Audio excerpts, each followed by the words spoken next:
皆さん、こんにちは。私のチャンネルへようこそ。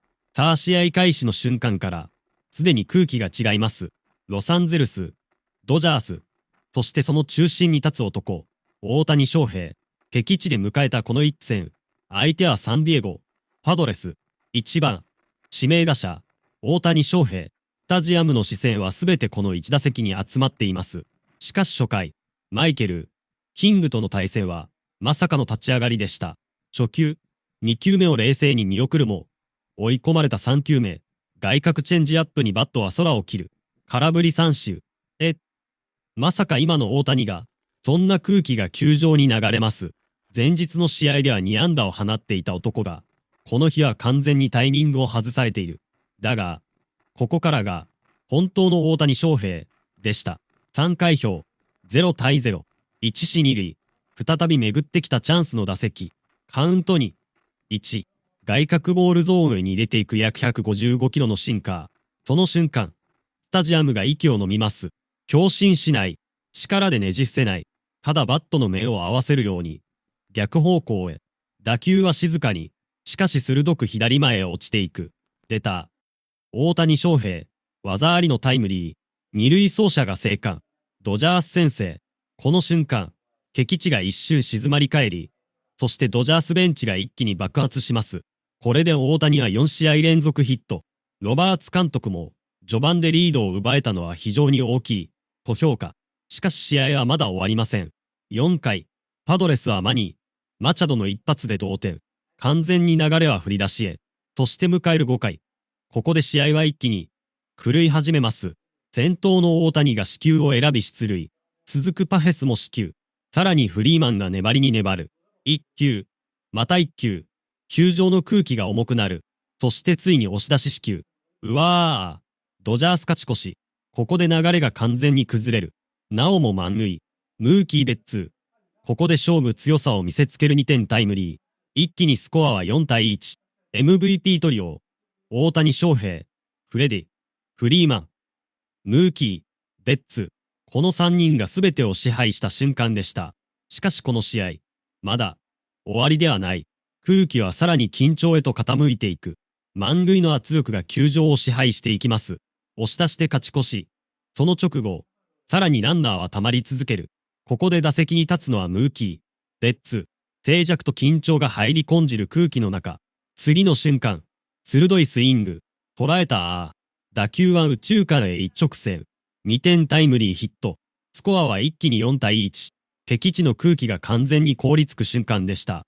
そしてこの回の意味は、ただの得点ではありません。大谷翔平が死球で出塁し、フリーマンが押し出しを選び、レッツが走者を返す。MVP トリオが完璧に噛み合った回。ロバーツ監督もこの回を振り返り、勝つための粘りが流れを変えた。と語るほどの内容。しかし、パドレスも簡単には終わりません。5回の裏、マイケル、キングは苦しい投球を続けながらも、意地を見せます。それでも流れは止まらない。ドジャースは終盤へ向けて試合を支配し始めていました。そして試合は別のドラマへと移っていきます。舞台は変わり、敵地オークランド、ロサンゼルス、ドジャース、VS、オークランド、アスレチックス。この試合の主役も、やはりこの男、大谷翔平。1番、指名打者としてスタメン出場。6試合ぶりの一発への期待が、球場全体に漂っていました。初回、アスレチックス先発は若き右腕、ゲージ、ジャンプ。大谷は初球から積極的にスイングするもファウル。カウントはフルへ。そして見逃し三振。まだ本調子じゃないのか。そんな空気が一瞬だけ流れます。しかし3回、再び先頭打者として打席へ。初球の変化球を打つも、結果は内野ゴロ。それでも、球場の誰もが知っています。この男は、沈黙のまま終わる打者ではない。ということを。そして5回、フルカウントから外角の直球に反応できず見逃し三振。ここまで3打席ノーヒット。だが、その瞬間こそ、嵐の前の静けさでした。迎えた7回、1点ビハインド。ランナーがいる場面。そして初球。甘く入ったカットボール。いったー。一戦。打球は瞬間的にセンター方向へ伸びていく。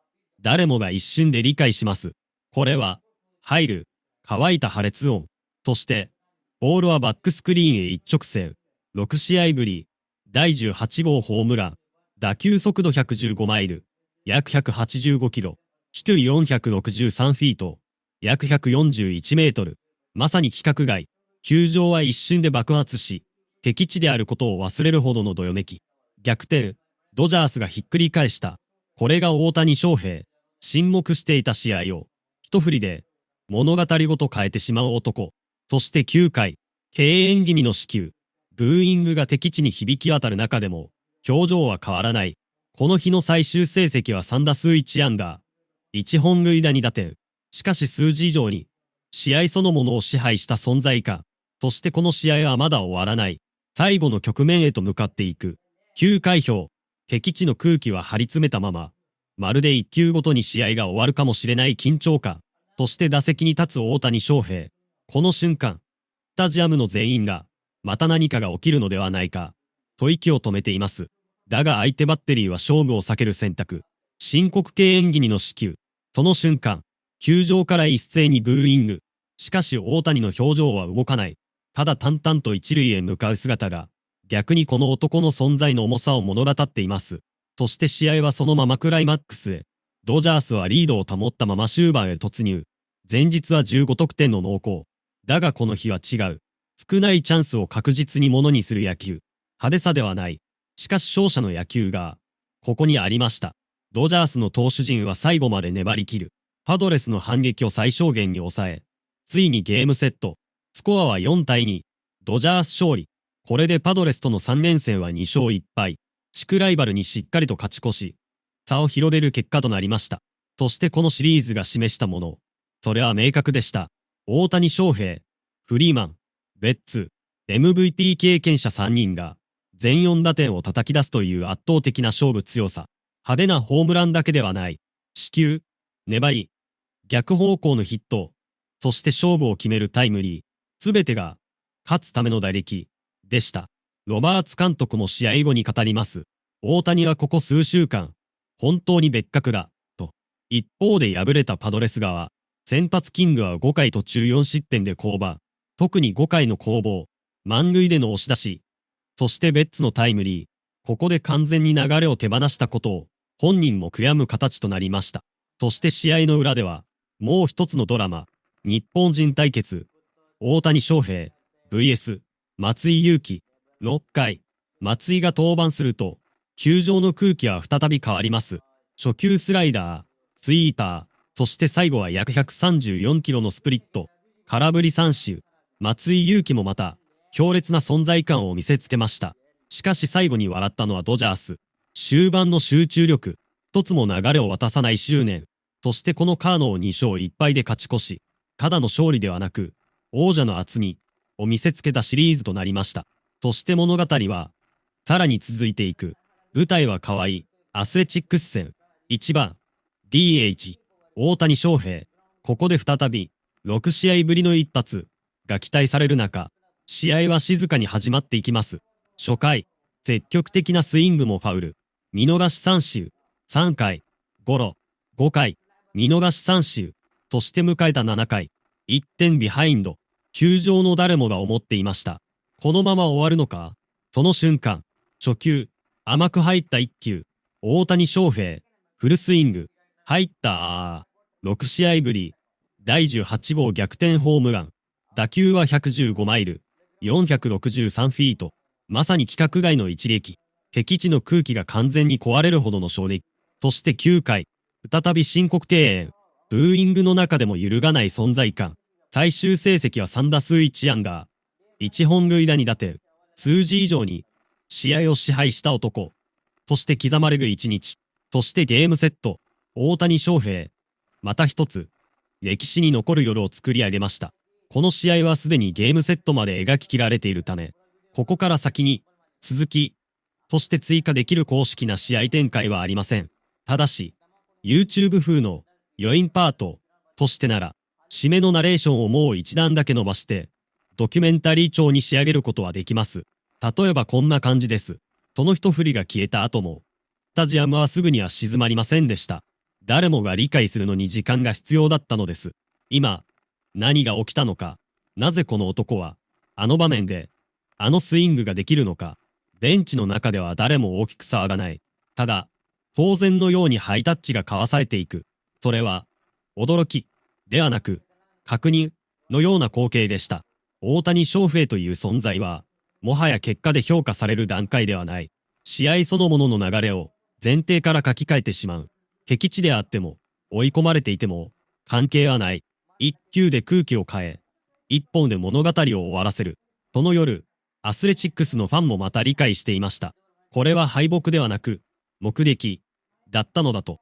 そしてドジャースはまた一歩、前へ進む。静かに、しかし確実に。そして、物語はまだ終わらない。なぜなら、この一振りは、結果、ではなく、序章、だからです。7回のあの瞬間、スタジアムの誰もが確かに見たはずです。ボールが消えたのではない。時間そのものが、一瞬だけ止まったような感覚。そして再び動き出した時には、もう結果だけが残っていた。敵地の観客席では、言葉を失ったまま点を見上げる人々。ドジャースベンチでは、誰もが、当然、という顔で次の準備を始めている。この、温度差、こそが、今の大谷翔平を象徴しています。そして MLB は、まだ気づいていないわけがありません。この男が一振りで変えるのは、試合だけではないということを、シーズンの流れ、地区の力関係、そして、記録という概念そのもの、一つのスイングが、次の試合への伏線になる。だとしたら、次に待っているのは何か、再び訪れる満塁の場面か、それとも、誰も予想しない初回の先頭打者弾か、あるいは、誰も見たことのない、さらにその先、なのか、球場の照明が消え、観客が帰路につくその瞬間でも、まだ脳裏から離れない打球音。それが、この男の本当の怖さです。試合が終わっても、物語が終わらない。そして、次の一球へ。